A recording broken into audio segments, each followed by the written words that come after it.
Hello friends, welcome back to the channel. आज से हम WT यानी वेब टेक्नोलॉजी की यूनिट फर्स्ट से स्टार्ट करने वाले हैं। इसमें जो मैंने टॉपिक्स कवर किए हैं ये 14 टॉपिक्स हैं। History of web, web technology, protocol governing web, internet services, core Java, methods, class interface, inheritance, feature of OOPs, packages in Java, exception handling, applet, string handling and event handling, AWT, layout manager। ये 14 topics ही मैंने इस video में cover किए हैं और जो जो इसमें इंपॉर्टेंट टॉपिक्स हैं वो मैंने इसके आगे लिखा हुआ है जो अब तक आए हुए हैं। जैसे कि हमारा वेब टेक्नोलॉजी 2020 में 10 नंबर में पूछा गया है। प्रोटोकॉल गवर्निंग वेब 2020-21 में 10 नंबर में पूछा गया है। तो ये अब हम स्टार्ट करते हैं। तो पहला होता है हिस्ट्री ऑफ वेब, कि वेब की हिस्ट्री का है, यानी वेब कहाँ से स्टार्ट हुआ। तो sir Tim Berners Lee invented the world wide web in 1989। In 1989 में कौन से सर टिम बर्नर ली ने इन्वेंट किया था first world wide web. The history of the world wide web, history में क्या क्या था उस जब उन्होंने फर्स्टली इन्वेंट किया था इन 1989 में। तो पहला पॉइंट क्या था, the development of hyper text का डेवलप हुआ वहाँ। The development of internet protocols, और इंटरनेट प्रोटोकॉल्स का डेवलप हुआ। जैसे कि आपको 2 नंबर में पूछ लें कि हिस्ट्री ऑफ वेब पर, तो पहले आपको बताने उन्होंने किसने इन्वेंट किया, same sir Tim Berners Lee ने। कब, इन 1989 में। सेकेंड, उसके अंदर हिस्ट्री में क्या क्या था, 2 चीज़ें थी कि डेवलपमेंट हुआ हाइपरलिंक का, डेवलपमेंट हुआ इंटरनेट प्रोटोकॉल्स का। In 1975, Alan Kay produce the first personal computer. In 1975 में फर्स्ट पर्सनल कंप्यूटर इन्वेंट हुआ, किसने किया, एलन लेव ने। Berners Lee develop the first web browser and web server software in 1990। In 1991 the first web page was created. Sir Tim Berners Lee ने, उन्होंने आगे work किया। उन्होंने 1990 में क्या किया, पहला वेब ब्राउजर और वेब सर्वर डेवलप किया। और 1991 में उन्होंने क्या किया कि पहला वेब पेज क्रिएट कर दिया। ये उसकी हिस्ट्री है वेब की। देन अब हमारा जैसे कि सब्जेक्ट का नाम है वेब टेक्नोलॉजी। तो वेब टेक्नोलॉजी है क्या, basically web technology is a mechanism. ये क्या है, एक मैकेनिज्म है बाय विच, जिससे computer communicate with each other and the web server with a aid of markup language and multimedia packages. जिसमें जो सेवरल जो कंप्यूटर्स हैं वो क्या करते हैं, आपस में कम्युनिकेट कर पाते हैं। वो कम्युनिकेट किसके थ्रू कर पाते हैं, हमारी वेब टेक्नोलॉजी के थ्रू। उसमें क्या होता है, वेब सर्वर, जो वेब सर्वर होता है उसमें क्या यूज़ करता है, markup languages and multimedia packages. अब web technology provide higher and faster mutual device communication. जो हम कम्युनिकेशन कराते हैं कंप्यूटर के बीच में, वो वेब टेक्नोलॉजी की वजह से कैसा होता है, बहुत हाई होता है और फास्ट होता है। Next, web technology enable you to reach many peoples at once. Web technology एक हमें ये भी करती है कि एक ही टाइम पे हम बहुत सारे पीपल्स को रीच कर सकते हैं। Many peoples reach at once. ये हमारे वेब टेक्नोलॉजी के बारे में। अब बेसिकली मेजर एक्सपेक्ट क्या है हमारे वेब टेक्नोलॉजी के, जैसे कि ब्राउज़र क्या, connection link between user and the web और यूज़र के बीच में क्या करता है, कनेक्शन क्रिएट करता है। HTML एंड CSS जो हमारी वेब टेक्नोलॉजी में जब हम कोई भी वेबसाइट बनाते हैं उसमें यूज़ होती है। HTML हमारी hyper text markup language, CSS क्या है, कास्केडिंग स्टाइल सीट। जो HTML होता है वो हमारी स्ट्रक्चरिंग के लिए यूज़ होता है, CSS हमारा यूज़ होता है हमारी स्टाइलिंग के लिए यूज़ होता है। वेब डेवलपमेंट फ्रेमवर्क, जैसे कि हमारा CSS का फ्रेमवर्क क्या है, टेलविंड। तो इसी तरीके से web development framework, programming language several, जैसे प्रोग्रामिंग लैंग्वेज जावा, C++, इस तरीके से। Protocols, server and clients. तो ये इसके 6 जो है मेजर एक्सपेक्ट हैं किसके, वेब टेक्नोलॉजीज़ के। अगर वेब टेक्नोलॉजी का क्वेश्चन आता है जैसे कि 20-21 में पूछा गया, तो पहले वेब टेक्नोलॉजी, फिर उसके एक्सपेक्ट, फिर थोड़ा उनके डिटेल्स में एक्सप्लेन करना। अब प्रोटोकॉल गवर्निंग वेब, ये क्या 2020-21 में 10 नंबर में पूछा गया कि प्रोटोकॉल गवर्निंग वेब होता क्या है। अब ये क्या होता है, पहला होता है ये HTTP hyper text transfer protocol. ये क्या होता है, foundation of data communication on the web. ये क्या था, पहला था, मतलब स्टार्टिंग में जो सबसे पहले आया था प्रोटोकॉल वो क्या था, HTTP। इसने क्या कहते हैं, ये फाउंडेशन है किसकी, डेटा कम्युनिकेशन की, कि वेब के अंदर जो डेटा कम्युनिकेट करता है ये पहली उसकी फाउंडेशन थी। ये लेस सिक्योर था, तो ये तो लेस सिक्योर था। तो इसके बाद इसका मोर सिक्योर वर्जन है जिसको हम बोलते हैं HTTPS। सिर्फ यहाँ S जो है वो स्टैंड किसके कर रहा है, सिक्योर की है, HTTP से ज़्यादा सिक्योर है। It is more secure version of HTTP, ये इससे ज़्यादा सिक्योर है, ठीक है। थर्ड क्या है, FTP फाइल ट्रांसफर प्रोटोकॉल। ये किस चीज़ के लिए यूज़ होता है, use for transferring file between computer over the internet. क्या, फाइल ट्रांसफ़र जब भी हमें करना हो तो हम किस चीज़ का यूज़ करेंगे, फाइल ट्रांसफ़र प्रोटोकॉल। जैसे कि इनके नेम से ही आपको पता चल रहा है फाइल ट्रांसफ़र, तो फाइल ट्रांसफ़र हो रही है।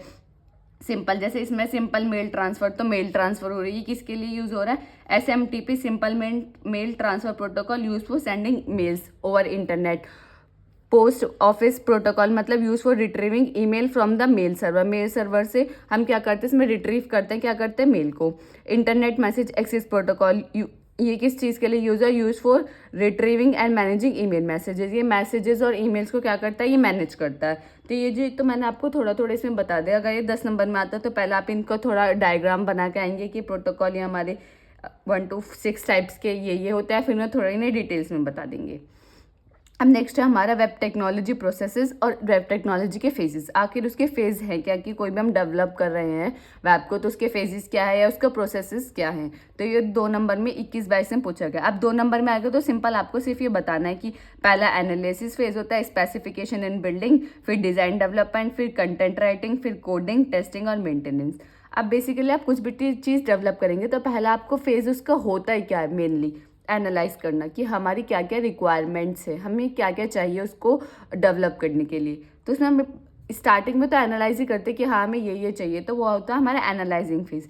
स्पेसिफिकेशन एंड बिल्डिंग मतलब कि जब हमें पता चल कि हमें ये चीज़ चाहिए तो रिक्वायरमेंट को गैदर करना, स्पेसिफिकेशन और बिल्डिंग करना उन चीज़ों का कि हमें कौन कौन सी रिसोर्सेज रिक्वायरमेंट है, हम उन्हें लें सब चीज़ों को। तो क्या आता है, फिर हमारा आता है स्पेसिफिकेशन। जब हमारे पास सारे रिसोर्सेज आ गए, हमें पता चल गया हमें किस तरीके से डेवलप करना है, एनालिसिस और स्पेसिफिकेशन, फिर हम क्या करेंगे डिज़ाइन डेवलप करेंगे कि या आप ये समझिए प्रोटोकॉल डेवलप करेंगे, प्रोटोटाइप डेवलप करेंगे अपने मॉडल का कि हमें ये बनाना है, तो एक डिज़ाइन बनाएंगे, उसका रफ डिज़ाइन बनाएंगे। ऐसे नहीं आप इसका एक रफ डिज़ाइन बनाएंगे कि हाँ ये हमारी रिसोर्सेज है, इनके अकॉर्डिंग ये चीज़ें हमारी बन रही हैं। फिर कंटेंट राइटिंग, जो हमें उसमें कंटेंट लिखना है उसको राइट करेंगे। देन कोडिंग क्या होता है, जो भी हमने डिज़ाइन बनाया उसको रियल लाइफ में इंप्लीमेंट करना by using the programming language. कोई प्रोग्रामिंग लैंग्वेज को आप जो भी हमारा डिज़ाइन है उसको रियल वर्ल्ड में इंप्लीमेंट करेंगे, कोडिंग। फिर क्या करेंगे, आप टेस्टिंग करेंगे। टेस्टिंग फेज में क्या आता है कि आप जो भी बना रहे हैं उसको एक्चुअल से कंपेयर करेंगे कि वो उसके जैसा बन रहा है या नहीं बन रहा, और टेस्ट करेंगे कि उसकी फंक्शनिंग कि वो उस तरीके से वर्क कर रहा है या नहीं कर रहा। मेंटेनेंस और अपडेशन में क्या होता है कि आपने बना लिया, ठीक है, अब उसकी मेंटेनेंस से मतलब क्या है कि अगर कल को फ्यूचर में हमें कुछ चीज़ें उसके अंदर चेंज करनी पड़े तो क्या वो इतना कैपेबल है कि हम उसे चेंज कर सकते हैं, क्या उसमें चेंजेस हम इजीली ला सकते हैं आगे। ऐसा तो नहीं है कि अगर हम कुछ चेंजेस लाएंगे तो वो हमारा वर्क ही नहीं कर रहा है। तो मैनेजिंग में ये होता है कि हमारा जो मॉडल होना चाहिए, कुछ भी चीज़ हम डेवलप करें तो वो इस तरीके से होनी चाहिए कि आने वाले टाइम में अगर फ्यूचर में हमें कोई भी चीज़ इसमें चेंजेस करना है तो वो हम इजीली कर पाए। तो ये हमारे प्रोसेसेस हैं और ये हमारे फेजेस भी हैं। ये कभी प्रोसेसेस से आ जाता है और कभी कभी ये फेजेस से भी आ जाता है। अब बेसिकली वेब टेक्नोलॉजी में 2 चीज़ आती हैं, क्लाइंट साइड और सर्वर साइड। अब क्लाइंट साइड में क्या होता है, क्लाइंट साइड और सर्वर साइड। क्लाइंट साइड में आता है हमारा HTML CSS जावास्क्रिप्ट, मतलब फ्रंट एंड पार्ट।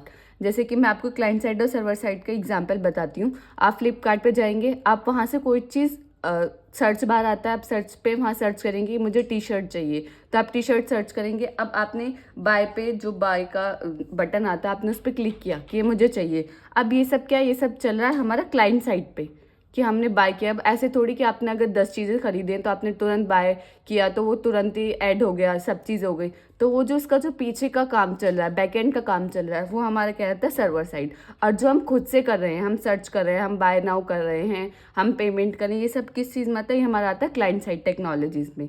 तो क्लाइंट साइड टेक्नोलॉजीज़ में हमारे कौन कौन सी टेक्नोलॉजी यूज़ होते हैं, जैसे मैंने आपको बताया HTML स्ट्रक्चरिंग, वेब पेज का स्ट्रक्चर जो हम तैयार करते हैं वो HTML से करते हैं। देन CSS स्टाइलिंग के लिए, जावास्क्रिप्ट कोई भी डायनामिक मतलब कुछ भी हमें वेबसाइट में डायनामिक करना है तो उस चीज़ के लिए हम क्या यूज़ करते हैं, हम जावास्क्रिप्ट। जैसे कि डायनामिक कैसे, कि आप किसी भी बटन पे होवर करें, होवर करना, स्क्रोलिंग करना, कि आप किसी भी जैसे कि एक बॉक्स है आप उस पर टच करें, आप उस पर होवर करें तो क्या हो, उसका कलर चेंज हो जाए। तो क्या डायनामिक कुछ चेंजेस है, डायनामिक कुछ वर्क है जो हम जावास्क्रिप्ट के द्वारा जावास्क्रिप्ट से करते हैं। तो और सर्वर साइड टेक्नोलॉजीज़ के होते हैं जैसे PHP डायनामिक वेबसाइट बनाने के लिए यूज़ होती है। पर्ल, MySQL एक हमारा डेटाबेस है। लिनक्स हमारा क्या एक ऑपरेटिंग सिस्टम है। तो ये बेसिकली वेब टेक्नोलॉजी, जैसे कि मैंने आपको स्टार्टिंग में था कि डिफाइन करने के लिए आए वेब टेक्नोलॉजी 10 नंबर में, तो वो सब बताएं, आप उसके एक्सपेक्ट बताएं और ये डायग्राम बता दें और क्लाइंट साइड और सर्वर साइड बता दें। अब नेक्स्ट क्या आता है हमारे इंटरनेट सर्विसेज। अब इंटरनेट सर्विसेज क्या होती हैं, internet services provide a way for data to be transfer from internet surf to a computer. Internet services क्या है, एक हमारा वे है जिसमें हम क्या करते हैं, डेटा को ट्रांसफ़र करते हैं in tap over the internet कहाँ ट्रांसफ़र करते हैं? To our computer. वो होता है हमारे इंटरनेट सर्विसेज। पहला आता है हमें कम्युनिकेशन सर्विसेज। कम्युनिकेशन में आप क्या कम्युनिकेट कर सकते हैं? मेल, कोई भी मैसेज, तो वो चीज़ें क्या आएंगी कम्युनिकेशन में। इंफॉर्मेशन रिट्रीव सर्विसेज, इंफॉर्मेशन को कोई भी रिट्रीव कर रहे हैं, तो इंफॉर्मेशन हम किस फॉर्म में रिट्रीव करते हैं? कोई भी फाइल ट्रांसफ़र कर रहे हैं, फाइल ट्रांसफ़र प्रोटोकॉल में। वेब सर्विसेज क्या होता है? Exchange of information between apps and the web. App और वेब के बीच में कोई भी अगर इंफॉर्मेशन एक्सचेंज हो रही है तो वो किस कहेंगे? वेब सर्विसेज के अंदर। www access document over the internet use करता है ये हाइपरलिंक्स। ये बेसिकली मतलब तक पूछा नहीं गया है, लेकिन अगर कभी 2 नंबर में पूछा जाए कि इंटरनेट सर्विसेज क्या होते हैं तो वो आप इस तरीके से बता सकते हैं। अब इसमें पार्ट आता है जावा का। अब कोर जावा, अब जावा है क्या? अब जावा के मेन फीचर्स इसमें बताए गए हैं। मतलब अगर फीचर्स के लिए भी आता है कि आप फीचर्स बताइए जावा के, तो उसमें भी आप ये बहुत इजीली लिख सकते हैं। अब क्या? Simple easy to learn, simple है और इजी टू लर्न है। ऑब्जेक्ट ओरिएंटेड है, प्लेटफॉर्म इंडिपेंडेंट है, किसी भी प्लेटफॉर्म पर डिपेंड नहीं करते कि एक ही प्लेटफॉर्म में हम उसे यूज़ कर सकते हैं। तो क्या ये प्लेटफॉर्म इंडिपेंडेंट है। रोबस्ट, ये बहुत इंपॉर्टेंट है रोबस्ट, ये आप आगे भी पढ़ेंगे। तो रोबस्ट, इसमें क्या आता है? रोबस्ट का मीन्स होता है एक्सेप्शन हैंडलिंग। अब आगे जो है आप नेक्स्ट टॉपिक मतलब इसमें ही है एक पूरा बहुत इंपॉर्टेंट टॉपिक है एक्सेप्शन हैंडलिंग, तो आप वहाँ पढ़ेंगे। रोबस्ट सिक्योर है, हैज़ नो पॉइंटर, मतलब इसमें कोई भी हम जैसे C++ में आप यूज़ करते हैं पॉइंटर का यूज़ करते हैं, तो इसमें क्या होता है? इसमें पॉइंटर का यूज़ नहीं करते। ये डायनामिक लैंग्वेज है। ऑटोमेटिक गार्बेज कलेक्शन, और गार्बेज कलेक्शन क्या है? ऑटोमेटिकली गार्बेज को कलेक्ट कर लेती है। अब डेटा टाइप्स क्या हैं? डेटा टाइप्स बेसिकली सभी प्रोग्रामिंग लैंग्वेज में डेटा टाइप सेम ही होते हैं। आपने अब तक आपसे पहले C++ पढ़ी हो, सी पढ़ी हो, कोई सी भी लैंग्वेज पढ़ी हो, तो डेटा टाइप्स तो हर लैंग्वेज में होते हैं, लगभग सेम होते हैं, बस थोड़ा बहुत डिफरेंस होता है। तो प्रिमिटिव और नॉन प्रिमिटिव। अब प्रिमिटिव क्या होता है? जो बिल्ट इन, जो पहले से ही प्री बिल्ट है, तो उनको क्या बोलते हैं हम? Primitive data type. Non primitive data type जो हमारे यूज़र डिफाइन करते हैं, जो हम डिफाइन करते हैं, वो क्या होता है? Non primitive. और जो पहले से ही बिल्ट है वो क्या होते हैं? Primitive data type. जैसे कि बाइट, तो बाइट क्या 1 बाइट इक्वल टू 8 बिट, तो ये क्या 8 बिट का। शॉर्ट के अंदर कितने होते हैं? 16 bit. Int 32 bit. Long 64 bit. Character 16 bit. Boolean true या फॉल्स। अब जैसे आपको कोई भी ये यूज़ होते हैं डेटा टाइप्स। अब आपको छोटा चाहिए, बड़ा चाहिए, तो वो इनके अकॉर्डिंग आप बिट्स के अकॉर्डिंग उनको यूज़ कर सकते हैं। बहुत बिग लार्ज चाहिए तो 64 बिट आप यूज़ करें, कम चाहिए 32, उससे कम 16, सबसे कम तो 8। तो ये होते हैं हमारे प्रिमिटिव डेटा टाइप। अब नॉन प्रिमिटिव डेटा टाइप्स में कौन कौन से थे? पहला आता है स्ट्रिंग। स्ट्रिंग क्या है? सीक्वेंस ऑफ करेक्टर, कि कोई भी आप लिख देते हैं, कोई भी करेक्टर इसमें लिख देते हैं, तो ये क्या होता है? हमारा स्ट्रिंग। ठीक है। एरे क्या होता है? Collection of same data types. Same data types का अगर हम कलेक्शन कर दें तो वो क्या बन जाता है? हमारा एरे के अंदर कंसेक्यूटिव मेमोरी एलोकेशन होती है। एरे में जो होता है वो इंडेक्सिंग होती है। मैं थोड़ा बहुत एरे के बारे में आपको बता देती हूँ। एरे के अंदर इंडेक्सिंग होता है, जैसे कि ये हमारा एरे होता है। एरे के अंदर क्या होती है?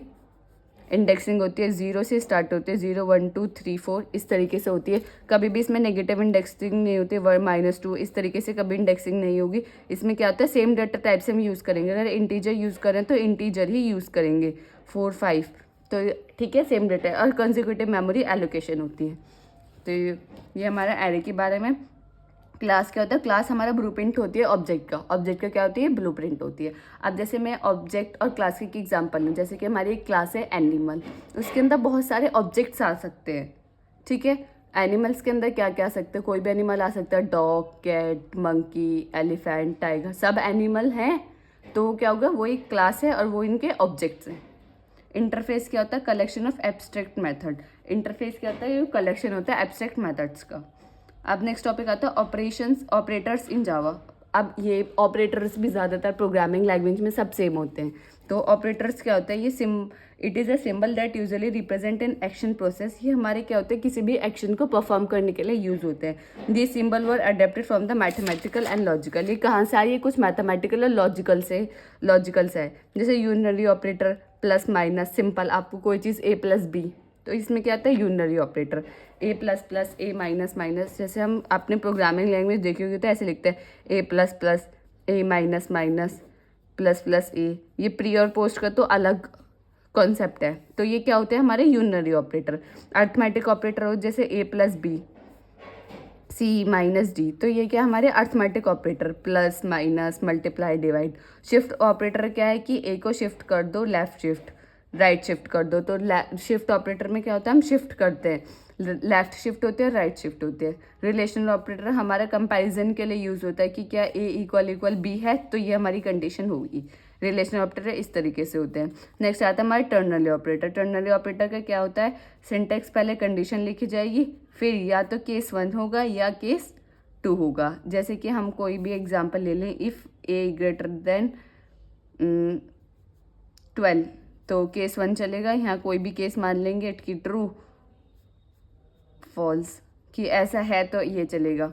कोई भी कंडीशन लगा के इसमें केस बनते हैं, इसमें केस 1 और केस 2। और असाइनमेंट ऑपरेटर इक्वल टू कोई भी हम असाइन वैल्यू को असाइन करते हैं तो वो क्या होता है हमारा असाइनमेंट ऑपरेटर। जैसे कि ए को असाइन करें हम 12 तो ए को असाइन करें 12 तो इसका यूज किसका यूज़ करें, असाइनमेंट ऑपरेटर का यूज़ करके।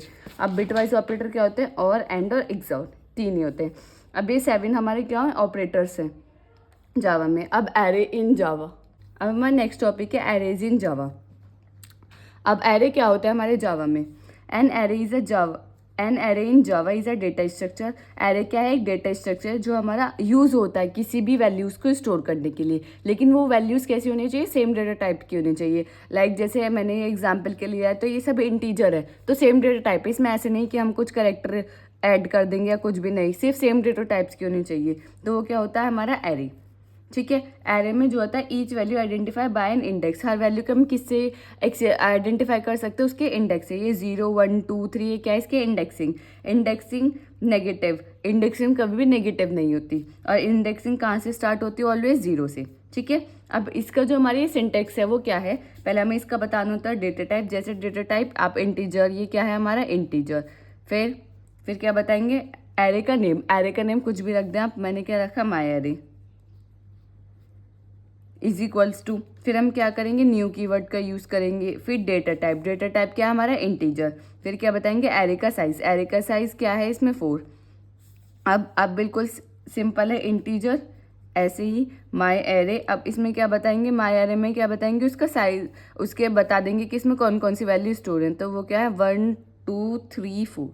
तो ये क्या हो गया हमारा एरेज। इस तरीके से हम एरे को डिक्लेयर करते हैं। हम उसको एक्सेस कर सकते हैं बाय उसके इंडेक्स के द्वारा। इंडेक्स कभी भी नेगेटिव नहीं हो सकता। इंडेक्सिंग कहाँ से स्टार्ट होती है, ऑलवेज 0 से स्टार्ट होती है। ये होता है हमारा एरे। अब हमारा मेथड्स क्या होता है, methods in Java a method is a block of code that perform a specific task and code be invoke by other part of a program. जो हमारा मेथड होता है वो हमारे क्या होता है, एक ब्लॉक ऑफ कोड होता है। वो हमारी किसी स्पेसिफिक पर्पस के लिए हम उसे यूज़ करते हैं। जैसे कि कोई भी स्पेसिफिक पर्पस हो गया, हमें कुछ भी मल्टीप्लाई करना है तो हमने उसका, जैसे आप फंक्शन को यूज़ करते हैं, फंक्शन को कॉल कर लेते हैं। एक बार हमने मल्टीप्लाई की, हमें प्रोग्राम में 2-3 बार ज़रूरत पड़ी है तो हम एक बार उसका फंक्शन बना लेते हैं, फिर उसे कॉल कर लेते हैं। इसी तरीके से मेथड है। मेथड क्या है, कोई भी किसी स्पेसिफिक टास्क के लिए हम उसे कॉल करते हैं। ठीक है, क्या होता है, मेक कोड मोर रीयूजेबल। मेथड्स की वजह से क्या होता है, रीयूजेबल कोड बन जाता है, क्योंकि बार बार आपको उसको वो कोड लिखने की ज़रूरत नहीं है। आप उसको क्या कर लें, कॉल कर लें डायरेक्टली जहाँ आपको उसकी ज़रूरत पड़े। Easier to maintain, easily maintain कर सकते हैं। अब जैसे इसका सिंटेक्स है तो क्या है, पहले एक्सेस मॉडिफायर में क्या बताना होता है कि ये क्या है, पब्लिक है या प्राइवेट है। ठीक है, रिटर्न टाइप क्या है, रिटर्न टाइप। फिर मेथड का नेम, फिर parameter type, parameter name. Parameter type में क्या बताना, उसका डेटा टाइप, इंटीजर है, कैरेक्टर है, फ्लोट है, बूलियन है। फिर मेथड्स बॉडी, जो भी आप फंक्शन लिख रहे हैं। फिर रिटर्न और रिटर्न वैल्यू, और डायरेक्ट आप इसको कहीं पे भी प्रोग्राम में कॉल कर सकते हैं। जैसे कि मैंने एक एग्जाम्पल के लिया है। अब क्या, पहले एक्सेस मॉडिफायर क्या बताया, पब्लिक या प्राइवेट, तो मैंने क्या बताया public. Return type integer, method का name fun, parameter type int, और पैरामीटर नेम ए। इसी तरीके से बी। फिर मैंने क्या है, ए और बी की मुझे मल्टीप्लाई करनी है और उसको रिटर्न करना है। Int pro equal to A into B. Pro में मैंने स्टोर कर दिया ए और बी की मल्टीप्लाई, और फिर उसको ही रिटर्न कर दिया। अब रिटर्न कर दिया तो अब मैंने इसको क्या बताया कि ब्लॉक ऑफ कोड है जिसको हम कॉल कर सकते हैं प्रोग्राम में। तो हमने क्या करा, इसको ही कॉल कर दिया। इंट प्रोडक्ट, मैंने एक प्रोडक्ट वेरिएबल लिया जिसके अंदर मैंने क्या किया, फन को कॉल कर दिया। फन उसका क्या है, फंक्शन जो हमारा मेथड्स का नेम है वो क्या है, फन। अब उसके अंदर जो पैरामीटर्स है उनकी वैल्यूज़ को मैंने पास कर दिया। ए की वैल्यू क्या हो गई इसमें 10, बी की वैल्यू क्या हो गई 2, तो रिटर्न कर दी। और फिर इसके अंदर क्या आ जाएगा, इनकी मल्टीप्लाई होके आ जाएगी। फिर 10 इंटू 2 20, और फिर ये रिटर्न कर जाएगा, वो प्रोडक्ट के अंदर आ जाएगा, क्या आएगा 20। तो ये इस तरीके से मेथड वर्क करता है। अब नेक्स्ट टॉपिक क्या है हमारा, क्लास। क्लास बेसिकली क्या होता है? Class is a blueprint of creating object. जो भी हम कभी भी ऑब्जेक्ट क्रिएट करते हैं तो क्लास क्या होता है? उसका ब्लूप्रिंट होता है। दैट एनकैप्सुलेट, जो एनकैप्सुलेट करता है अपने अंदर क्या क्या? दो चीज़ें, डेटा और बिहेवियर। अब क्लास जो है वो डिफाइन क्या करती है? Properties. Class define the methods, properties भी डिफाइन करते हैं और वो मेथड्स भी डिफाइन करते हैं। That all the object of class will have. अब इसमें इसका मतलब आपने जैसे मैं बेसिकली क्लास आपको बताती हूँ। क्लास सिंपल क्या है? ब्लूप्रिंट ऑफ ऑब्जेक्ट को। उसके अंदर क्या होता है? डेटा और बिहेवियर्स होते हैं, वो प्रॉपर्टीज होती है, उसके अंदर कुछ मेथड्स होते हैं। अब इसमें जो इंपॉर्टेंट है, आप क्लास के अंदर कितना ही लिख देंगे, लेकिन जब तक आप इसका सिंटेक्स और विद एग्जाम्पल नहीं लिखेंगे तो इस पे मार्क्स थोड़े, मतलब चांसेस कम रहता है हमें मार्क्स कम मिलने के। लेकिन आप इसमें थ्योरी कितनी भी लिख लें चाहें, लेकिन आपको एग्जाम्पल मोस्ट इंपॉर्टेंट है। तो जैसे मैंने इसके एग्जाम्पल इसमें क्या बताया, मैंने इसका सिंटेक्स बताया कि किस तरीके से हम जावा में क्लास को क्रिएट करते हैं। तो इसी तरीके से मैं एक बार आपको बता देती हूँ। तो इसमें क्या, axis modifier, axis modifier public या प्राइवेट है, फिर क्लास का नेम, फिर डेटा मेंबर, ये इस तरीके से फिर यहाँ कंस्ट्रक्टर बना लेंगे। फिर क्लास नेम को दोबारा उसका एक कंस्ट्रक्टर बनाया और सेम मेथड, फिर सेम सिंटेक्स को हमने उसमें यूज़ कर लिया। तो ये क्या है हमारा क्लास का सिंटेक्स। इसमें बेसिकली बस आपको क्या रखना है, पहले हमें एक्सिस मॉडिफायर बनाना है, फिर क्लास का नेम, उसके अंदर आपको एक कंस्ट्रक्टर बनाया, फिर उसको आपको कॉल करना, बस इतना है। अब जैसे 2 नंबर में जैसे अब तक अभी 10 नंबर में कभी नहीं आया कि आप क्लास को डिफाइन करें, नहीं, 2 नंबर में आ जाता है। जैसे कि 20-21 में 2 नंबर में पूछा गया है कि ऑब्जेक्ट क्या होते हैं। उसने क्लास नहीं पूछा, उसने ऑब्जेक्ट पूछा कि ऑब्जेक्ट क्या होते हैं हमारे जावा में। तो ऑब्जेक्ट को हम किस तरीके से बताएंगे, उसका सिंटेक्स ये रहा, पहले उसका क्लास नेम बताएंगे, फिर उसका ऑब्जेक्ट नेम कि ऑब्जेक्ट का नेम क्या है, फिर इक्वल टू न्यू कीवर्ड का यूज़ करेंगे, एक कंस्ट्रक्टर बनाएंगे और उसके अंदर उसका पैरामीटर को पास कर देंगे। ये है हमारा ऑब्जेक्ट बनाने का, ये है हमारा क्लास बनाने का। तो फिर हम क्या बताएंगे, क्लास का नेम कार कुछ भी रख सकते हैं, ऑब्जेक्ट का नेम भी आप कुछ भी रख सकते हैं, सिर्फ यहाँ फिर न्यू कीवर्ड का आपको यूज़ करना ही करना है जब भी आप क्रिएट करेंगे ऑब्जेक्ट को। फिर कंस्ट्रक्टर क्या है, कंस्ट्रक्टर सेम होगा हमारे क्लास नेम की तरह। क्लास नेम क्या है हमारा कार, तो कंस्ट्रक्टर भी क्या होगा हमारा कार। आप पैरामीटर आप कुछ भी पास कर सकते हैं, जैसे टोयोटा, स्कॉर्पियो, कोई भी जो आपको सही लगे। अब नेक्स्ट टॉपिक है हमारा इनहेरिटेंस। अब ये 10 नंबर में पूछा गया 2020-21 और 22-23 में। Discuss what do you understand by the inheritance, list the various type of inheritance with suitable example. इसमें आपको क्या बताना था, इनहेरिटेंस के बारे में बताना था और इनहेरिटेंस के सारे एग्जाम्पल्स बताने थे। तो इनहेरिटेंस बेसिकली क्या होता है, it is a process by which object of one class acquire the properties of another class. इसमें क्या होता है, एक पेरेंट क्लास होती है और एक चाइल्ड क्लास होती है। जो चाइल्ड क्लास है वो कुछ प्रॉपर्टीज़ इनहेरिट करती है अपने पेरेंट क्लास से। जैसे कि हम हैं तो हम अपनी कुछ प्रॉपर्टीज़ हमारी सिमिलर होती हैं अपने पेरेंट्स के जैसी। हेयर कलर हो गया, हमारा आइज़ का कलर हो गया, कुछ भी हो सकता है, वो हमारी हाइट हो गई, हमारा वेट हो गया, कोई बहुत सारी चीज़ें हमारी सिमिलर होती है हमारे पेरेंट्स की तरह। तो हमारे वो उसमें क्या होता है, इनहेरिटेंस चल रहा होता है। इनहेरिटेंस मतलब कि कुछ प्रॉपर्टीज़ हमने इनहेरिट किया अपने पेरेंट्स से, ठीक है, वो होता है हमारा inheritance. In the concept of inheritance provide the idea of reusability. अब इनहेरिटेंस के बारे में आप कितना ही लिख दें, अब इनहेरिटेंस हमारे किस चीज़ के लिए, मतलब क्या आइडिया है इसका, इससे क्या होता है, रीयूजिबिलिटी का एक आइडिया देता है। This mean that we can add the additional feature. इसका मतलब यह है कि अगर हम ऐड करना चाहें कोई भी additional feature of an existing class, जो हमारी एग्जिस्टिंग क्लास ऑलरेडी है, हम उसमें कुछ ऐड करना चाहते हैं बिना मॉडिफाई के, तो this is possible by designing a new class. उसको हम किस तरीके से करते हैं, हम डिज़ाइन करेंगे new class will have the combined features of both the class. अब एक न्यू क्लास बनाएंगे जिसके अंदर प्रीवियस दोनों क्लासेस के क्या होंगे, फीचर्स होंगे। इस तरीके से हम क्या बनाते हैं, कोई भी हमें क्लास बनानी हो, कोई ऐसी क्लास बनानी हो जिसमें दोनों की प्रॉपर्टीज़ इनहेरिट हो, तो हम क्या करेंगे, उसमें एक न्यू क्लास बनाएंगे जिसके अंदर इन दोनों की प्रॉपर्टीज़ होंगी। रिड्यूस द सॉफ्टवेयर कॉम्प्लेक्सिटी, जो हमारा इनहेरिटेंस है वो क्या करता है, रिड्यूस करता है सॉफ्टवेयर की कॉम्प्लेक्सिटी को। अब हमारे ये मैंने एक डायग्राम है सिर्फ इसका, इसमें क्या होता है, एक बेस क्लास है जिसको हम पेरेंट क्लास भी बोलते हैं, फिर बेस क्लास ड्राइव 1, फिर ये ड्राइव 1 क्लास जस्ट ड्राइव 2 और ड्राइव 2 मतलब ड्राइव 2 ड्राइव 3। तो एक पेरेंट क्लास, फिर उसकी एक सब क्लास, फिर जो सब क्लास है उसके भी 2 सब क्लासेस। तो इस तरीके से इनहेरिटेंस वर्क करता है। अब टाइप ऑफ इनहेरिटेंस, पहला आता है सिंगल इनहेरिटेंस। सिंगल इनहेरिटेंस क्या होता है, a class is allowed to inherit from one class to one class. इसमें सिर्फ एक ही पेरेंट क्लास होती है और एक ही चाइल्ड क्लास होती है। जैसे कि कुछ भी आप एग्जाम्पल ले लें, हम हम हैं तो हम अपने पेरेंट्स से कुछ प्रॉपर्टीज इनहेरिट कर रहे हैं, तो वो क्या है हमारा कि हम अपने सिर्फ मदर की आ रही हैं कुछ हमारी प्रॉपर्टीज, तो वो क्या हमारा सिंगल इनहेरिटेंस। ठीक है, क्लास ए और क्लास बी, उसमें बेस क्लास होगी और एक क्या होगी ड्राइव क्लास, तो ये हमारा हो गया सिंगल इनहेरिटेंस।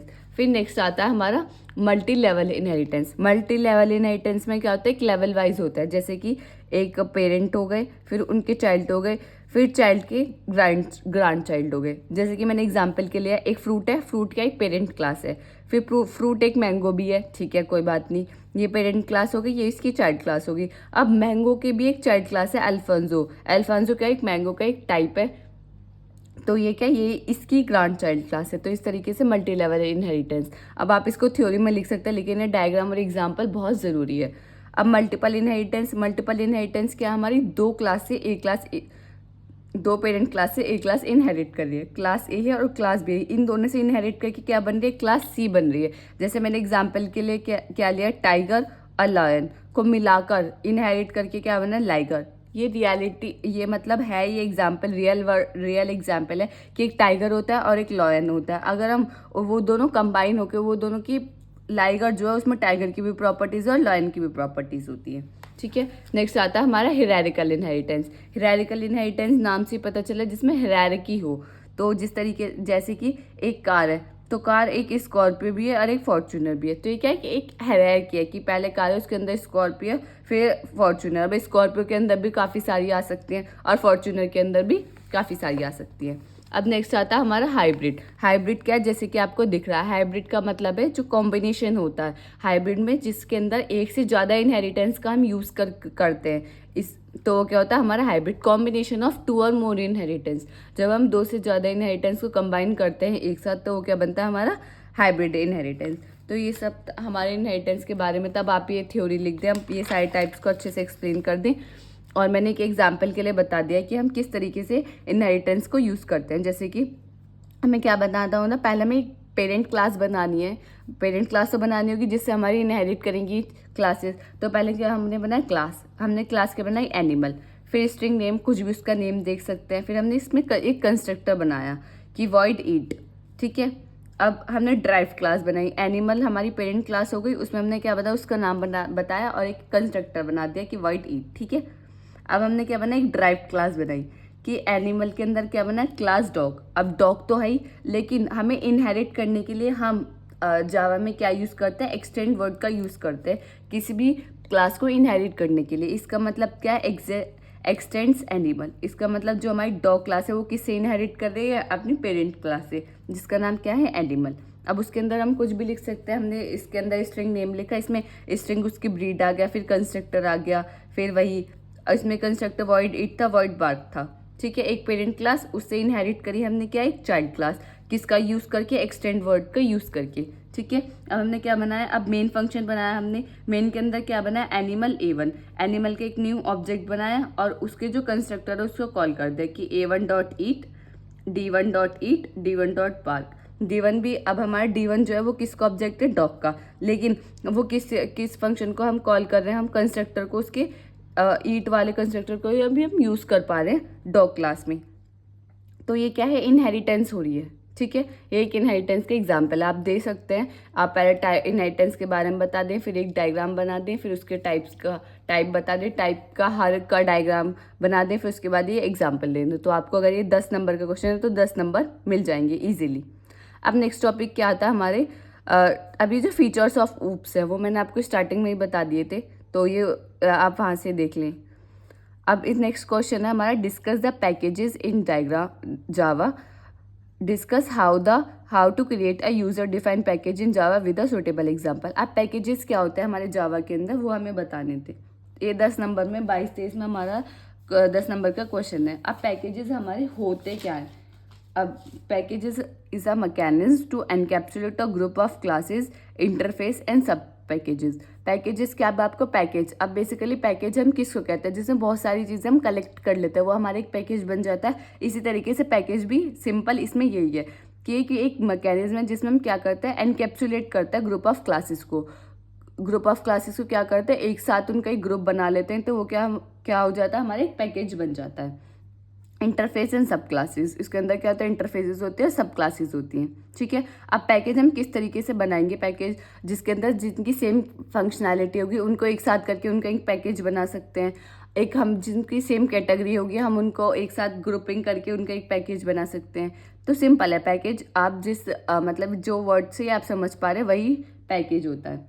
अब package are the way to organise file into different directories. Package क्या है, एक हमारा एक वे है जिसमें हम क्या करते हैं, फाइल को ऑर्गेनाइज करते हैं डिफरेंट डायरेक्टरीज में, जैसे कि उसकी फंक्शनैलिटी ठीक है अकॉर्डिंग, कि जिनकी सेम फंक्शनैलिटी आप उनको ग्रुप कर दे और उनका एक पैकेज बना दे, usability as well as category, ठीक है। अब हमारे पैकेज हमें पता चल गया कि पैकेज के अंदर हम ग्रुपिंग करते हैं सेम, जिनकी सेम फंक्शनैलिटी हो, जो सेम वर्क करते हों, और ग्रुप क्लासेस को ग्रुप करते हैं एक पैकेज में। तो ये सब तो हमारे पैकेज के बारे में। पैकेज हमारे होते कितने टाइप के, there are 2 type of package, user define और बिल्ट इन पैकेज। अब जैसे कि आपको इसके नाम से ही पता चल रहा है कि यूजर डिफाइन मतलब जो क्रिएट कर पा रहा है user, created by user is called user define. Built in क्या है, जो ऑलरेडी पैकेजेस बिल्ट इन है, जिन्हें हमें बिल्ड करने की जरूरत नहीं पड़ी, वो ऑलरेडी हैं, तो उनका क्या बोलते हैं हम, बिल्ट इन पैकेजेस। जैसे java.io, java.lang, तो ये क्या है, हमारे बहुत सारे बिल्ट इन पैकेजेस है जो हम सिर्फ डायरेक्ट यूज़ कर सकते हैं, हमें कोई डिफाइन करने की उन्हें ज़रूरत नहीं है। अब टू क्रिएट अब इसने ये सब पूछा, अब उसने ये पूछा कि एक यूज़र डिफाइन पैकेज आप क्रिएट करके दिखाइए। To create a user define package, user define package is created with the help of package keyword. हम जब भी कोई भी पैकेज कोड क्रिएट करेंगे तो हमें क्या यूज़ करना पड़ेगा, पैकेज कीवर्ड का यूज़ करना पड़ेगा। Use package we use the import keyword, और उस पैकेज को यूज़ करने के लिए हमें क्या करना पड़ेगा, इम्पोर्ट कीवर्ड का यूज़ करना पड़ेगा। 2 चीज़ें इसमें है कि हम जब भी पैकेज यूज़ करेंगे पैकेज कीवर्ड का यूज़ करना पड़ेगा, दूसरा क्या, इम्पोर्ट का यूज़ करना पड़ेगा उसको इम्पोर्ट करने के लिए।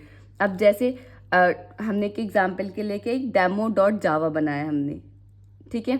अब उसके अंदर एक पैकेज बना दिया कृष्णा। अब उसके अंदर हमने क्या बना, पब्लिक क्लास माई नेम, एक क्लास बना ली, ठीक है। उसके अंदर एक फंक्शन बना लिया वर्ड माई फंक्शन। अब फंक्शन के अंदर क्या लिख दिया, system.out.print माई पैकेज, क्या कर दिया, इसके अंदर हमने प्रिंट कर दिया माई पैकेज। एक हमने क्लास बनाई, पैकेज बनाया कृष्णा, उसके अंदर हमने क्या बनाई, एक क्लास बनाई, क्लास के अंदर हमने एक फंक्शन बनाया, ठीक है। ये हमारी होगी हमारी डेमो, ठीक है। अब इसको एक हमने बनाई टेस्टर, ये तो डेमो थी, एक क्या हमने बनाई टेस्टर। तो मैंने आपको बताया हम पैकेज का यूज़ किस लिए, पैकेज को अगर हम यूज़ करना चाहते हैं तो किस कीवर्ड का यूज़ करते हैं, इम्पोर्ट।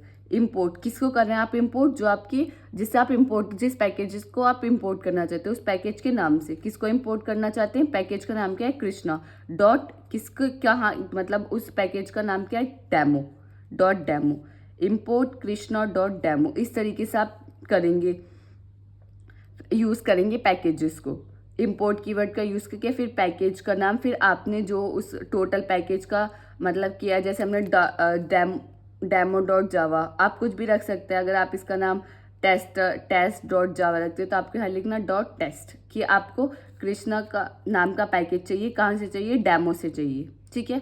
फिर हमने इसके अंदर जैसे कि इसके अंदर क्लास बनाई, इसी तरीके से इसके अंदर एक क्लास बना ली, क्लास टेस्टर एक्सटेंड डेमो। अब हमें क्या, मैंने आपको क्या बताया कि एक्सटेंड कीवर्ड का हम यूज़ करते हैं जब हमें इनहेरिटेंस में, मैंने आपको एग्जांपल के थ्रू बताता हूँ। तो इनहेरिटेंस करने के लिए हम क्या यूज़ करते हैं, अगर हम पेरेंट क्लास को सब क्लास इनहेरिट करा रहे हैं तो उसमें क्या यूज़ करते हैं हम, एक्सटेंड कीवर्ड। इसी तरीके से यहाँ पे भी हम एक एक्सटेंड कीवर्ड यूज़ कर रहे हैं कि हमारा क्लास क्या है, एक टेस्टर जिसको हम एक्सटेंड इनहेरिट कर रहे हैं, किससे, डेमो क्लास से। तो डेमो इसकी क्या होगी, एक पेरेंट क्लास हो गई, ये उसकी क्या होगी, एक सब क्लास हो गई, इस तरीके से। फिर हमने उसके अंदर एक फंक्शन बना लिया, ठीक है। अब फंक्शन बना लिया, उसका एक ऑब्जेक्ट बनाया C1। अब C1 डॉट माई फंक्शन, अब माई फंक्शन को हम किस लिए यूज़ कर पा रहे हैं, क्योंकि हमने क्या किया, उसको इनहेरिट कर दिया कि एक्सटेंड कीवर्ड का यूज़ करके टेस्टर जो उसकी पेरेंट क्लास बना लिया, ये क्या उसकी चाइल्ड क्लास बन गई, ठीक है।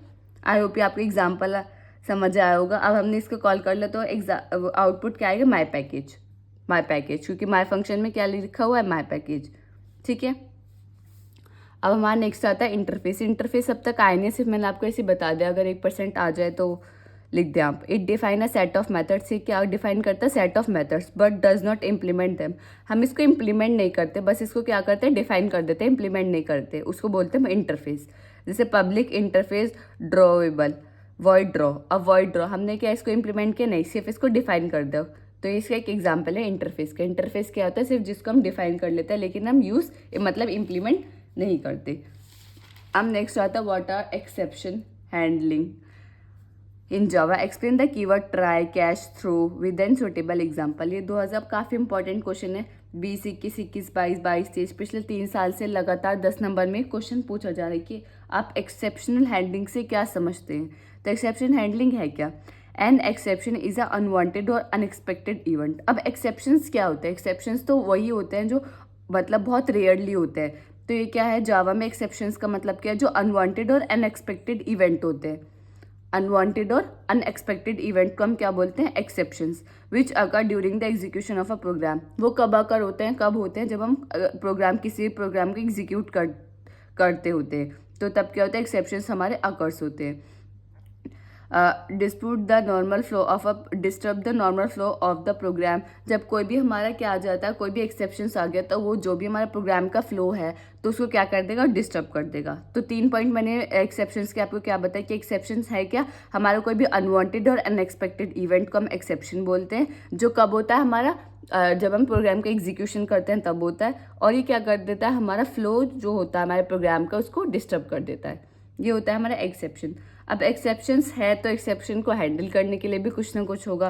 तो एक्सेप्शन हैंडलिंग क्या है? It provide the type safe integrated approach for handling unusual program that arises while executing a program. जो भी एक्सेप्शंस आपके अकर होंगे जब आप प्रोग्राम को एग्जीक्यूट करेंगे, तो ये क्या करता है? प्रोवाइड करता है कुछ टाइप सेफ और इंटीग्रेटेड अप्रोच जावा, जिसकी वजह से आप एक्सेप्शन को हैंडल कर सकते हैं। नेक्स्ट क्या है? Java provide mechanism for handling exception through to use the try catch block. Java क्या करते हैं? प्रोवाइड करता है हैंडलिंग एक्सेप्शंस, जिसका नाम है हमारा ट्राई कैच ब्लॉक। ठीक है, ट्राई कैच ब्लॉक। अब ट्राई एंड कैच। अब ट्राई और कैच पहला हमारा क्या? एक्सेप्शन हैंडलिंग है, जिससे हम एक्सेप्शंस को हैंडल कर सकते हैं during the execution of the program. अब ट्राई क्या है? Is use to enclose a block of code that might throw an exceptions. ये क्या है? ये हमारा यूज होता है enclose of a block of code. अभी आपको एग्जाम्पल से समझ आएगा कि ट्राई और कैच का क्या वर्क है। और कैच क्या करता है? इज यूज टू, ये हैंडल करता है हमारे एक्सेप्शंस को जो हमारे ट्राई ब्लॉक के अंदर आए हैं। जैसे कि अब मैं आपको एग्जाम्पल के लिए बताती हूँ। एग्जाम्पल के लिए ट्राई इंट रिजल्ट, हमने क्या पता? रिजल्ट के अंदर क्या किया? डिवाइड 10 को 0 से डिवाइड किया। अब आपको पता है 1/0 क्या होता है? इन्फिनिटी। अब 10/0 अगर आप डिवाइड करेंगे तो इन्फिनिटी आएगा। तो यहाँ क्या है? यहाँ एक एक्सेप्शन आ रहा है। तो ट्राई, तो उस एक्सेप्शन, जहाँ एक्सेप्शन आया वो ट्राई के अंदर आया, लेकिन उसको हम रिजॉल्व किसके थ्रू करेंगे? कैच के अंदर। तो किस तरीके का एक्सेप्शन आया? अर्थमेटिकल एक्सेप्शंस ई। और उसको system dot out dot print line, उसको क्या करेंगे हम? एरर। तो हमने ये एक्सेप्शन आया, हमने उसको हैंडल किस तरीके से किया? कैच के थ्रू। इसका मतलब क्या है? जो हमारा ट्राई, अगर उसके अंदर हमारा एक्सेप्शन आता है तो उसको हैंडल किस तरीके से करते हैं हम? कैच के थ्रू। ठीक है, ये हमारा होता है ट्राई एंड कैच। अब फाइनली क्या होता है? Exception that is not cause by any of the previous catch statement. वो एक्सेप्शन जो पिछले वाले मतलब ट्राई और कैच में नहीं आया हो। It may be added immediately after the try block और आफ्टर द लास्ट ब्लॉक। ये कब फाइनली कब एडिट होता है? या तो ट्राई के ब्लॉक के तुरंत बाद, या एट द लास्ट कैच के बाद। तो जैसे ट्राई होगा फिर कैच होगा, इन दोनों में नहीं है तो फिर क्या होगा? फाइनली एग्जीक्यूट होगा। ठीक है। अब थ्रो क्या है? Is use to explicitly throw an exception. ये क्या है? एक्सप्लिटली यूज होता है हमारे एक्सेप्शन को हैंडलिंग करने के लिए। जैसे कि इफ एज ग्रेटर देन 18, तो हम क्या करेंगे? थ्रो कीवर्ड का यूज किया है। थ्रो न्यू इनवैलिड, तो एज क्या होनी चाहिए? मस्ट बी 18 और 18 से ओल्डर होनी चाहिए। तो ये हमारे तीनों इसके क्या है? 3 मेथड्स हैं जो हमारे जावा में ट्राई एंड कैच, फाइनली और थ्रो, जो हमारे यूज होता है किसी भी एक्सेप्शन को हैंडल करने के लिए। ठीक है। अब मैं आपको बताती हूँ इवेंट हैंडलिंग में आप इतना सब कुछ ये सब मतलब लिख सकते हैं बहुत इजीली। Exception handling. अब मैं इसमें ना एग्जाम्पल्स बहुत ज़्यादा इंपॉर्टेंट है। जैसे कि मैंने ट्राई और कैच को बताया, तो ट्राई और कैच को बहुत ज़्यादा मतलब बहुत ही इंपॉर्टेंट है। आप इसमें थ्योरी कितनी भी लिख लें, लेकिन आपको ये एग्जाम्पल सब एकदम अच्छे से पता होने चाहिए। आप एक एक दो बार लिख के देखेंगे तो अच्छे से आपको हो जाएगा। अब नेक्स्ट टॉपिक आता है हमारा मल्टी थ्रेडिंग है क्या? इट कंटेन 2 और more part that can run concurrently. अब मल्टी थ्रेडिंग क्या है? जो 2 से ज़्यादा प्रोग्राम्स को एक साथ एग्जीक्यूट करेगा, ये कॉन्करेंटली एग्जीक्यूट करेगा। ठीक है। मल्टी थ्रेडिंग जावा का एक ऐसा फीचर है जो अलाउ करता है हमें क्या, कॉन्करेंट एग्जीक्यूशन ऑफ 2 और मोर प्रोग्राम, कि 2 से ज़्यादा प्रोग्राम एक साथ हम एग्जीक्यूट कर सकते हैं। किसके अंदर, मल्टी थ्रेडिंग प्रोग्रामिंग के अंदर। जो हम एग्जीक्यूट करते हैं, each part of such program called threads, जो हम प्रोग्राम को एग्जीक्यूट कर रहे हैं वो क्या होता है, उसको हम क्या बोलते हैं, thread. Thread define a separate part of the execution. Thread क्या है, हमारा सेपरेट पार्ट है एग्जीक्यूशन का। Specialise form of multi threading, ये क्या है, हमारे मल्टी थ्रेडिंग का एक स्पेशलाइज फॉर्म है। Each thread has its own life, हर थ्रेड की क्या होती है, अपनी एक ओन लाइफ होती है। और थ्रेड क्या होता है हमारा, अब थ्रेड आपने पढ़ा होगा, थ्रेड हमारा क्या होता है, एक लाइट वेट प्रोसेसेस होता है। और ये जो हमारी मल्टी थ्रेडिंग है, मल्टी थ्रेडिंग हमारी कहाँ यूज़ होती है, मैं आपको एग्जांपल के लिए बताती हूँ। मल्टी थ्रेडिंग हमारी जो यूज़ होती है वो गेम्स और एनिमेशंस में हमारी ज़्यादातर मल्टी थ्रेडिंग का हम यूज़ करते हैं। अब मल्टी थ्रेडिंग को हम अचीव कर सकते हैं, 2 वेज होते हैं हमारे मल्टी थ्रेडिंग के। अब मैं जैसे मल्टी थ्रेडिंग आता है तो मैं आपको एक इसका डायग्राम बताती हूँ। जैसे आपको नोट्स मिलेंगे तो वहाँ आपको नोट्स में सब प्रोवाइडेड होगा।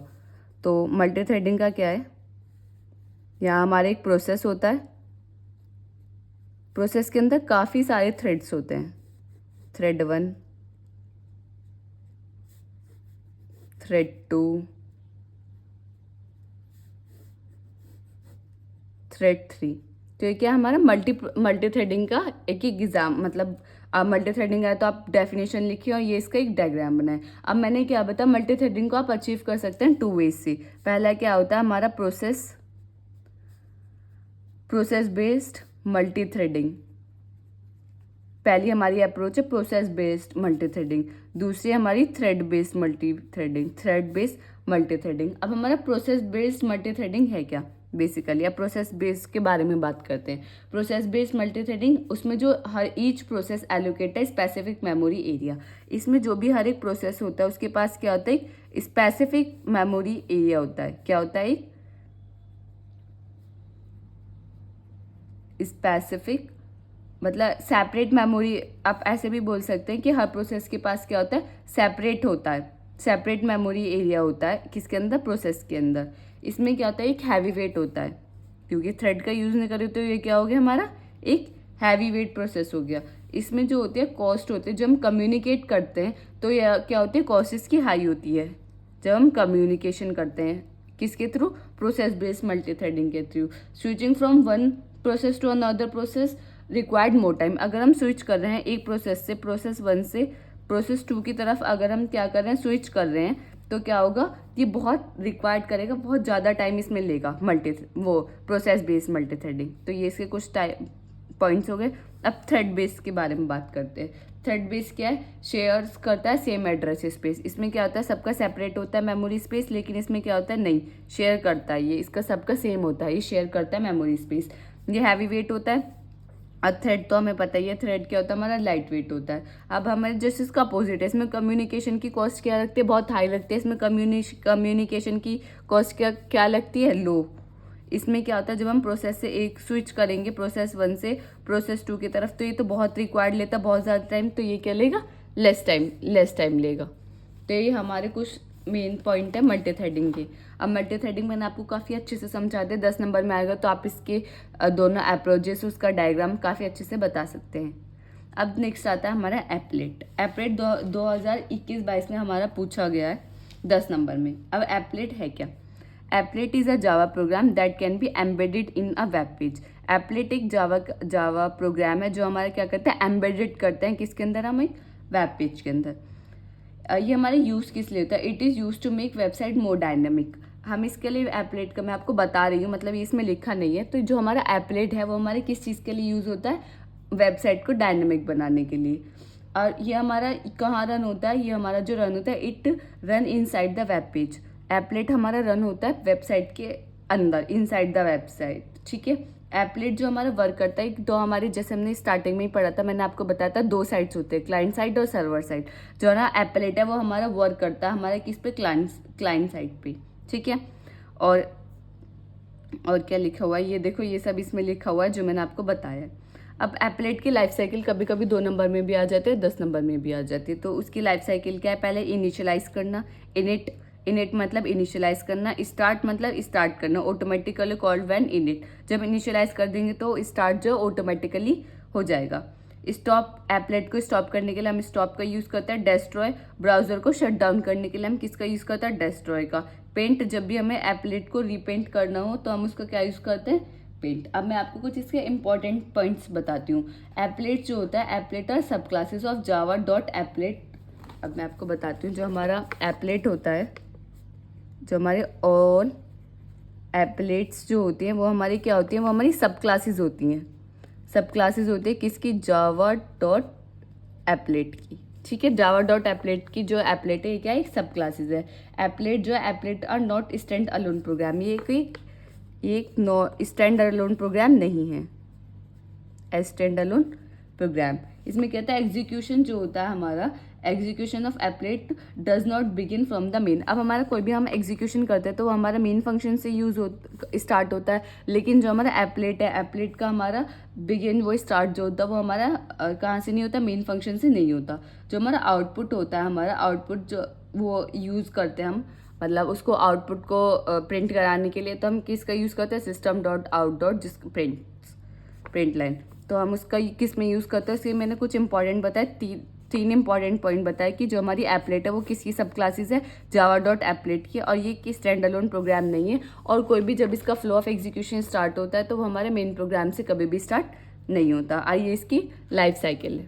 ठीक है, अब नेक्स्ट आता है हमारे एग्जाम्पल। मैंने आपको बताया कि हम इसका किसके अंदर यूज़ करते हैं। हमारे एग्जाम्पल में आप लिख सकते हैं कि वेबसाइट को डायनामिक बनाने के लिए हम इसको यूज़ करते हैं, और ये किसके अंदर होता है? हमारा वेब पेज के अंदर होता है। और ये हमारा वर्क कहाँ करता है? क्लाइंट साइड पे वर्क करता है। ठीक है, अब इसके एडवांटेजेस क्या है?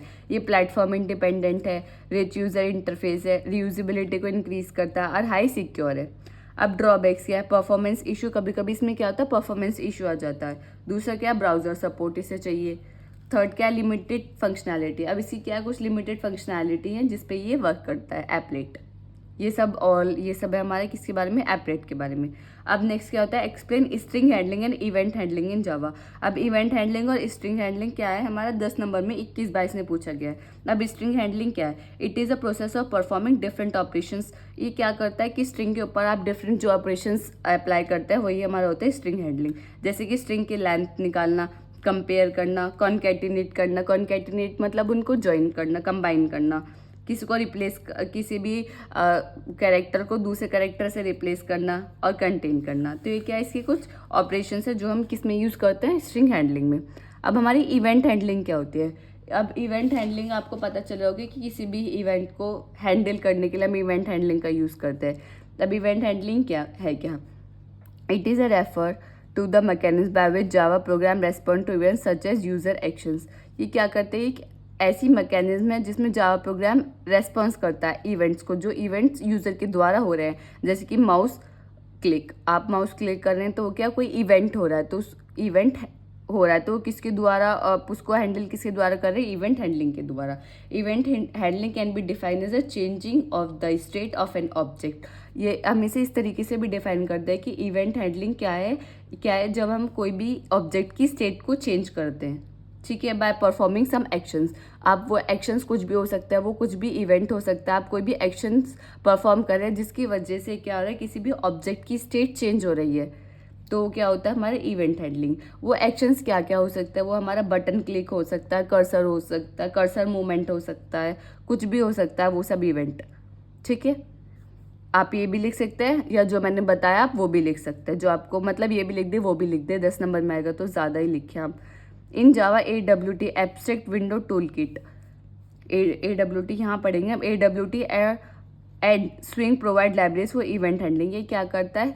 AWT और स्विंग प्रोवाइड करता है हमें कुछ लाइब्रेरीज जिसकी वजह से हम कोई भी इवेंट को हैंडल कर सकते हैं। हियर्स आर द स्टेप्स, जो कुछ स्टेप्स हैं। इवेंट सोर्सेज के अंदर क्या आता है? हमारा जो इवेंट हमारा जनरेट होता है, सोर्सेज इवेंट क्या होता है? जो हमारा मतलब जो इवेंट हमारा जनरेट होते हैं सोर्स से, उसको हम बोलते हैं सोर्स इवेंट। जैसे कि हमारा बटन हो गया, चेक बॉक्सेस हो गए, तो वो किसके अंदर आते हैं? हमारे सोर्स इवेंट के अंदर। और इवेंट लिसनर क्या आता है? इवेंट लिसनर वो होता है जो हमारा यूज़ होता है हैंडल करने के लिए, हमारा सोर्स इवेंट को हैंडल करने के लिए हम इवेंट लिसनर का यूज़ करते हैं, जो रिप्रेजेंट करता है हमारे इंटरफेस। इवेंट लिसनर क्या करता है? हमारे इंटरफेस को रिप्रेजेंट करता है। अब इवेंट हैंडलिंग के मेथड्स क्या है? The mechanism the control the event and decide what should be happen. मतलब इवेंट हैंडलिंग क्या है? ये एक ऐसी मैकेनिज्म है जो कंट्रोल करते हैं, कि इवेंट को कंट्रोल करते हैं, जो बताती है कि हमारा नेक्स्ट इवेंट क्या होगा, या नेक्स्ट इवेंट क्या किस तरीके से वर्क करेगा, हैपन होगा, अकर होगा। तो किसके अंदर आता है? हमारा इवेंट हैंडलिंग के अंदर। जैसे when event occur the corresponding method in the listener interface is invoked. ठीक है। अब इवेंट हैंडलिंग हमारा क्लासिफिकेशन होता है 2। फोरग्राउंड, अब जैसे ये इवेंट हैंडलिंग में ये मैं थोड़ा सा एडिशनल बता देती हूँ आपको, मेरे को याद आ गया। ये हमारे 2 होते हैं, इनका क्लासिफिकेशन हमने किया है, फोरग्राउंड और बैकग्राउंड। ठीक है। अब फोरग्राउंड और बैकग्राउंड में क्या है? फोरग्राउंड में जो हमारी रिक्वायर्ड होता है, हमें इसमें यूजर इंटरेक्शन रिक्वायर्ड होता है फोरग्राउंड में। लेकिन बैकग्राउंड में क्या है? हमें यूजर इंटरेक्शन रिक्वायर्ड नहीं होता है, ये सिर्फ कंट्रोल करता है। बैकग्राउंड क्या किस लिए यूज होता है? ये हमारा कंट्रोल करता है इवेंट को, कि नेक्स्ट इवेंट कौन सा होगा। और नेक्स्ट पॉइंट क्या है फोरग्राउंड में? Interaction are nothing. इसमें कुछ इंटरेक्शन नहीं होता, सिर्फ क्या होता है, जैसे कि कोई भी इवेंट हो रहा है, जैसे कि क्लिकिंग ऑन बटन, तो किस में होगा? वो फोरग्राउंड में। टू हैंडल दिस जावा, हम इसमें कुछ भी हैंडल करने के लिए जावा में हम फॉलो करते हैं डेलीगेशन इवेंट मॉडल। ठीक है। डेलीगेशन इवेंट मॉडल में क्या आता है? हमारा सोर्स और लिसनर। आप इसे अलग से भी बता के आ सकते हैं, इतना मैंने आपको बता दिया है। ठीक है। इसके अंदर क्या आता है? Delegation event model. और डेलीगेशन इवेंट मॉडल के अंदर क्या आता है? सोर्स और लिसनर, जो मैंने आपको ऑलरेडी बता चुकी हूँ। तो ये सब हुआ हमारा इवेंट हैंडलिंग के बारे में। तो अगर जो मैंने आपको बताया और जो लिखा हुआ आप ये सब लिखेंगे तो आपको 10 नंबर का है ना, तो आपको 10 नंबर या 9 नंबर मिल ही जाएंगे, क्योंकि इसमें जितना मैंने आपको बता रही हूँ उतना बहुत मतलब बिल्कुल सफिशिएंट है, आप इतना ही कर ले।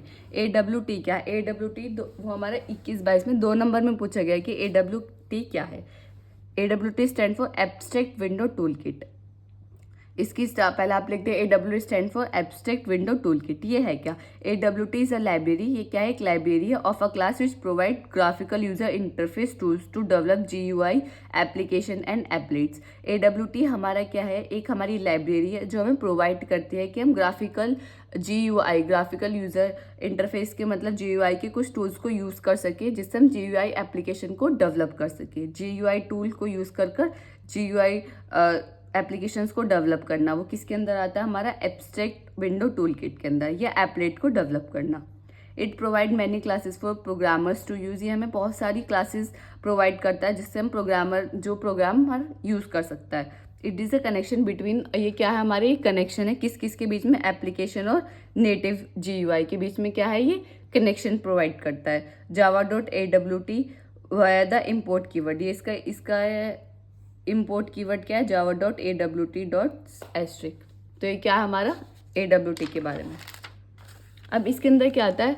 जैसे कि मैंने आपको बताया कि इसके अंदर कुछ क्लासेस होती हैं, जो हमने यहाँ लिखा था कि इट प्रोवाइड मैनी क्लासेस। अब वो क्लासेस हमारी होती क्या क्या है जो प्रोग्रामर यूज़ कर सकता है? तो क्या होता है? हमारी 3 क्लासेस होती है, container class, component class and customer graphical classes. Container classes के अंदर क्या आता है? कुछ फ्रेम्स, डायलॉग्स या एप्लेट्स, वो किसके अंदर आता है? हमारे कंटेनर क्लासेस के अंदर।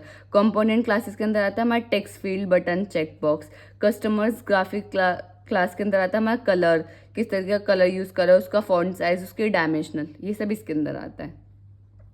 तो AWT हमारा अगर आ जाता है 2 नंबर में, तो इतना ही लिख दें, बहुत है। 2 नंबर क्या, ये तो आप 10 नंबर में भी लिख सकते हैं ना। अगर 10 नंबर में आ जाए तो ये सब अच्छे से डिफाइन कर दें, आपको 10 नंबर मिल जाएंगे। अब हमारा होता है लेआउट मैनेजर। लेआउट मैनेजर अब तक आया नहीं है, लेकिन मैंने आपको करा दिया। लेआउट मैनेजर क्या? It is a mechanism. ये mechanism that automatically arrange the component in a container.